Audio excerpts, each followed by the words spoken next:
teman-teman sekalian, nah ini saya udah mulai pakai kacamata ini.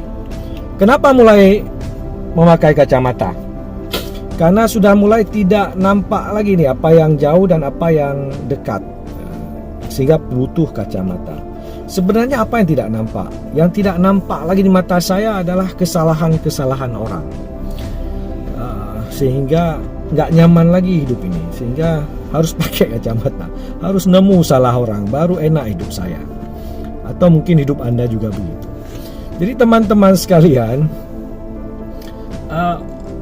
ada orang-orang yang memang hidupnya selalu melihat kesalahan orang. Jadi itu salah, ini salah, itu bid'ah, itu kafir, dan sebagainya. Itu biasanya orang-orang yang berputar dengan otak kirinya. Otak kiri itu cenderung analitis dia. Jadi kalau ingin cari salah, ya biasanya orangnya otak kirinya dominan. Sementara mereka yang otak kanannya lebih dominan, itu cenderung menemukan kebaikan-kebaikan, keindahan-keindahan, sesuatu yang artistik walaupun pada sebuah objek yang sangat sederhana. Mungkin orang otak kiri menganggap apa benda apa itu hitam jelek, tapi bagi orang yang otak kanan itu kok melihat ada kesempurnaan di situ, ada sebuah esensi keagungan yang ada pada benda itu. Jadi tidak nangkap kesalahan orang dia. Nah, jadi kita harus bagaimana ini? Pakai otak kiri atau otak kanan? Ya, dua-duanya sih. Seperti adanya siang, ada malam. Jadi siang itu untuk melihat banyak hal karena ada cahaya. Sementara malam itu digunakan untuk menutup mata, untuk melupakan segala yang kita lewati tadi siang itu. Kita tutup mata, tapi nanti ada mata terdalam, ada cahaya lain dalam batin kita yang menerawang sesuatu yang lebih dalam lagi dalam diri kita lewat mimpi-mimpi itu, lewat tidur. Jadi malam itu lebih feminin sifatnya, lebih kanan, lebih intuitif. Sedangkan siang itu sifatnya maskulin, jadi bergejolak. Jadi dimensi jalal siang itu sangat kritis kita. Intelektual kita kan begitu cara kerja. Sangat argumentatif, menemukan aneka friksi, kesalahan, menemukan problem, mengidentifikasi masalah, kemudian mengurai masalah, mencari cara-cara penyelesaian masalah. Jadi sangat kritis. Jadi kritis kiri namanya. Jadi orang yang kiri itu cenderung melihat banyak kesalahan, banyak dosa, menemukan dosa pada dirinya, melihat dirinya makhluk penuh dengan kelemahan. Jadi yang nampak itu setan semua. Di dalam dirinya setan, di luar dirinya setan, itu kalau udah kritis.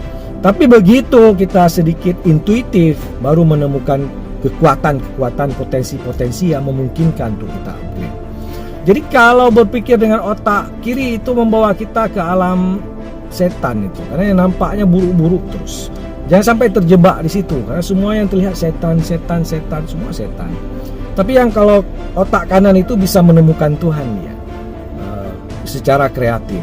Jadi karena Tuhan itu adalah wujud yang maha sempurna, tidak ada kecacatan, kebaikan, keagungan, dan keindahan yang luar biasa. Jadi Tuhan itu ditemukan dengan otak kanan. Jadi kalau mau sampai ke surga atau ke Tuhan itu ya otak kanannya harus aktif.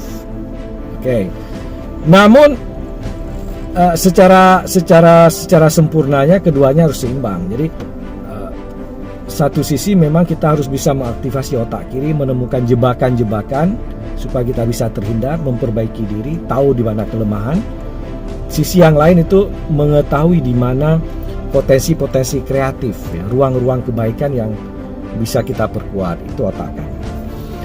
Nah, saya sebagai guru atau dosen misalnya juga dalam kehidupan sehari juga harus menyeimbangkan kedua hal ini. Kalau pakai otak kiri, maka semua mahasiswa itu pasti skripsinya akan kita obrak-abrik, kita coret-coret habis, kita robek-robek, kira-kira begitu kan? Karena enggak ada yang pas, kalimatnya enggak pas, paragrafnya enggak benar, struktur idenya enggak nyambung, kemudian apa lagi? Titik koma enggak beres, sampai titik koma enggak beres, semua nampak.